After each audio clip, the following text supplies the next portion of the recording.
بسم اللہ الرحمن الرحیم۔ صرف 5 منٹ کا مدرسہ قرآن و حدیث کی روشنی میں 209واں دن 29 رجب المرجب۔ نمبر 1، اسلامی تاریخ۔ سیدنا بلال رضی اللہ تعالی عنہ۔ حضرت بلال حبشی رضی اللہ عنہ ایک مشہور صحابی ہیں جو مسجد نبوی کے مؤذن رہے۔ ان کے والد کا نام رباح اور والدہ کا نام حمامہ تھا۔ آپ رضی اللہ عنہ حبشی النسل تھے۔ اسلام کے ابتدائی دور میں ہی مسلمان ہو گئے تھے، مگر چونکہ وہ مشرکین مکہ کے غلام تھے اور وہ اس بات کو کسی طرح بھی برداشت نہ کر سکتے تھے کہ غلام ان کے بتوں کو برا کہے، اس جرم کی سزا میں انہوں نے حضرت بلال رضی اللہ عنہ کو طرح طرح کی تکلیفیں دیں۔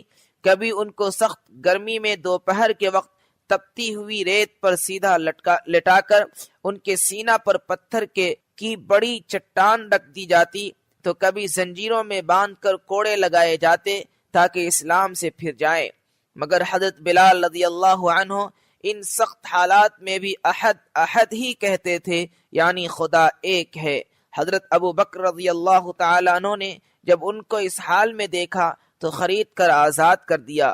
حضرت بلال رضی اللہ عنہ نے صرف مدینہ کی ہجرت کی اور غزوہ بدر اور دیگر تمام غزوات میں حضور صلی اللہ علیہ وسلم کے ساتھ شریک رہے۔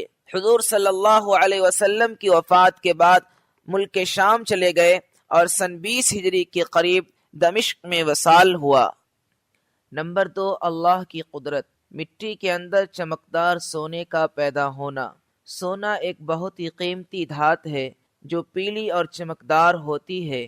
اللہ تعالیٰ نے اس دھات کی محبت اور چاہت انسانوں کی دلوں میں رکھ دی ہے۔ اسے اللہ تعالیٰ نے ایسا بنایا ہے کہ اس میں کبھی زنگ نہیں لگتا۔ ذرا غور کیجئے، کسی زمین سے جس سے کالا کا کالا کوئلہ نکلتا، چمکدار سونا کون نکالتا ہے؟ یقیناً اللہ تعالیٰ ہی کی ذات ہے جو اپنی قدرت سے چمکدار سونا نکالتا ہے۔ نمبر 3، ایک فرض کے بارے میں۔ اللہ کے نزدیک پسندیدہ عمل۔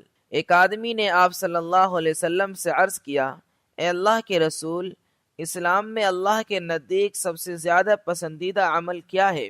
آپ صلی اللہ علیہ وسلم نے فرمایا، نماز کو اس کے وقت پر ادا کرنا، اور جو شخص نماز کو جان بوجھ کر چھوڑ دے اس کا کوئی دین نہیں ہے، اور نماز دین کا ستون ہے۔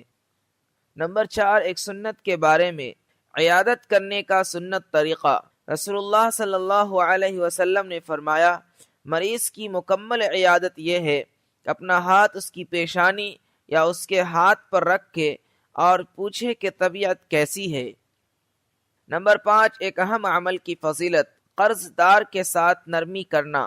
رسول اللہ صلی اللہ علیہ وسلم نے فرمایا، جو شخص قرض دار کو مہلت دے، یعنی قرض وصول کرنے میں نرمی کرے یا قرض معاف کر دے، تو اللہ تعالیٰ اس کو قیامت کے دن اس پر عرش کے سائے میں جگہ دے گا، جبکہ اس کے سوا کوئی سایہ نہ ہوگا۔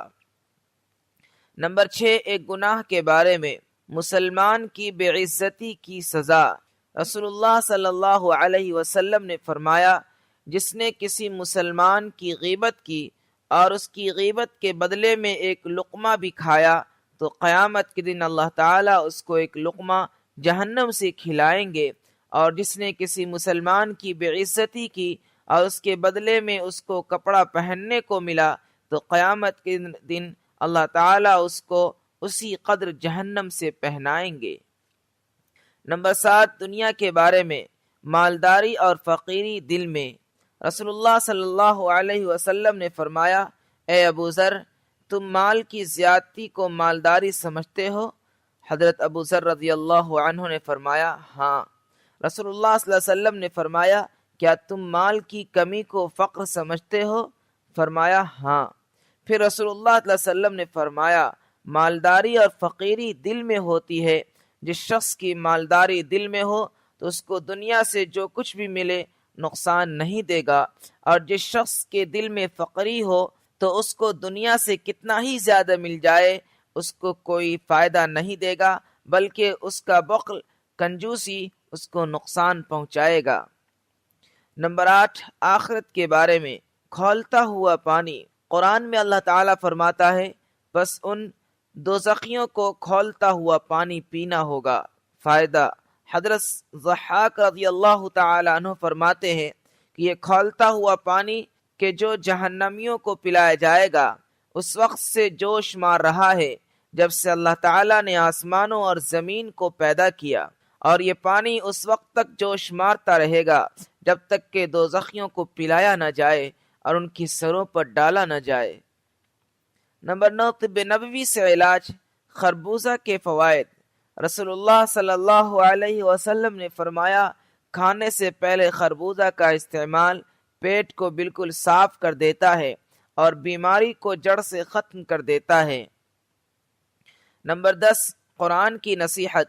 قرآن میں اللہ تعالیٰ فرماتا ہے، تم نماز قائم کرو، زکوٰۃ ادا کرو اور اللہ تعالیٰ کو اخلاص کے ساتھ قرض دیا کرو، یعنی اللہ کے راستے میں خرچ کیا کرو، اور جو نیک عمل تم اپنے لیے آگے بھیج دو گے تو اس کو اللہ تعالیٰ کے پاس پہنچ کر اس سے بہتر اور ثواب میں بڑھا ہوا پاؤ گے، اور نیکی کر کے اللہ سے گناہ معاف کراتے رہو، اللہ تعالیٰ بڑا بخشنے والا اور مہربان ہے۔